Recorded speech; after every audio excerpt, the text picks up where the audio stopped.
Friends, நம்ம காலைல எழுந்திரிச்சோன்னே இட்லி, தோசை இதுதான் சாப்பிட்டுட்ருப்போம். ஒரு சில பேர் வந்து பார்த்திங்கன்னா, இட்லி இது பண்ணல, இட்லி எனக்கு வேண்டாம் அப்படிங்கிற மாதிரி பொங்கல் சாப்பிடுவாங்க. அது இல்லைன்னா இன்னும் வெரைட்டியாக வந்து சாப்பிடுவாங்க. அதை விட பெஸ்ட்டுன்னு பார்த்தீங்கன்னா, பழைய சாதம் வந்து காலைல சாப்பிட்லாம் ஃப்ரெண்ட்ஸ். அது வந்து உடம்புக்கு அவ்வளோ ஆரோக்கியம். நல்ல பாக்டீரியா அதில் அதிகமாக இருக்குது. அதுக்கு அடுத்தது பார்த்திங்கன்னா, நம்ம பாரம்பரியமாக உணவு என்னென்னு பார்த்திங்கன்னா, கேழ்வரகு கூழ் வந்து அவ்வளோ நல்லது. கேழ்வரகு களி நல்லது.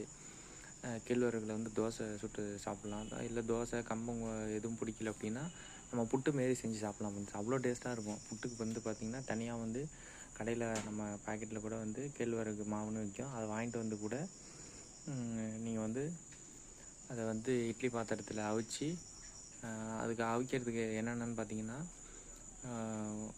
அதில் கொஞ்சம் உங்களுக்கு எவ்வளோ தேவைப்படுதோ அந்த மாவு அதுக்கு தகுந்தாப்புல, நீங்கள் ஒரு ஆளாக ஒரு 5 பேர் இருக்கீங்க, ஒரு ரூமில் வந்து தங்கியிருக்கீங்க அப்படின்னா, ஒரு ஒரு பெரிய டம்ளராக 1 டம்ளர் இல்லைன்னா 1.5 டம்ளர் எடுத்துக்கிட்டு, அது வெந்நீரை தனியாக கொதிக்க வச்சு, உப்பு தனியாக வந்து நைஸ் உப்போ கல் உப்போ வந்து அந்த வெந்நீரில் போட்டு கொஞ்சம் கொஞ்சமாக ஊற்றி பிணைஞ்சி, ரொம்ப கொலகொலன்னு பிணைஞ்சிடக்கூடாது. அதை பிடிச்சிங்கன்னா மாவு வந்து உருண்டை மாரி வரணும். ரொம்ப தண்ணி இல்லாமல் அதை அப்படியே வந்து இட்லி பாத்திரத்தை அவிச்சு, நாட்டு சர்க்கரை, தேங்காய் வந்து ஒரு அரை முடி அதை துருவி அந்த வெல்லத்தோடு சேர்த்து நீங்கள் அந்த கேழ்வரகுல பிணைஞ்ச அப்புறம் டேஸ்ட் அவ்வளோ டேஸ்ட்டாக இருக்கும் ஃப்ரெண்ட்ஸ். அது ஏன் அப்படி சொல்கிறேன்னா, உடம்புக்கு அவ்வளோ ஆரோக்கியம். இப்போ மற்ற உணவுகள்லாம் சாப்பிட்டிங்கன்னா அந்த அளவுக்கு வந்து உங்களுக்கு எனர்ஜி வந்து இப்போ காலைல சாப்பிட்றீங்க அப்படின்னா மத்தியானத்துக்கும் பசிக்க ஆரம்பிச்சிடும். நம்ம பாரம்பரிய உணவு வந்து கேழ்வரகு இதெல்லாம் சாப்பிட்டிங்கன்னா, நீங்கள் வேலை செய்கிறதுக்கு உண்டான வேலை செஞ்ச பிறகும் களைப்பு தெரியாது.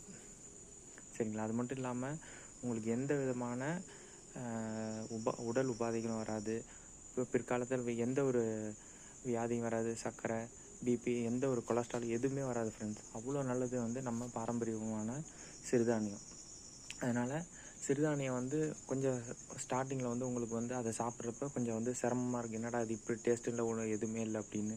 போக போக வந்து கொஞ்சம் வந்து அடிஷ்னலாக உங்களுக்கு எது நீங்கள் எப்படி அதை வந்து யூஸ் பண்ணிங்களோ டேஸ்ட்டு, இப்போ அதுக்கு என்னென்ன தேவைப்படுதோ உங்களுக்கு தகுந்தாப்புல அதை வந்து மாற்றிக்கிட்டு சாப்பிட்டிங்கன்னா அவ்வளோ நல்லது ஃப்ரெண்ட்ஸ். உடம்புக்கு வந்து அவ்வளோ நல்லது. அதை எடுத்துங்க. அதில் வந்து உங்களுக்கு எந்த ஒரு கொலஸ்ட்ரால் எந்த ஒரு இதுவுமே உங்களுக்கு கிடையாது. உடம்பு வந்து பார்த்திங்கன்னா, இப்போ எப்படி இருக்கீங்களோ அதேமாரி பிற்காலத்தில் வந்து ஒரு 25-30 வருஷமோ இப்போ எப்படி இருந்தீங்களோ அதேமாரியே பிற்காலத்துலையும் இருப்பீங்க. அதனால் சிறுதானியத்தை வந்து அதிகமாக வந்து எடுத்துங்க ஃப்ரெண்ட்ஸ்.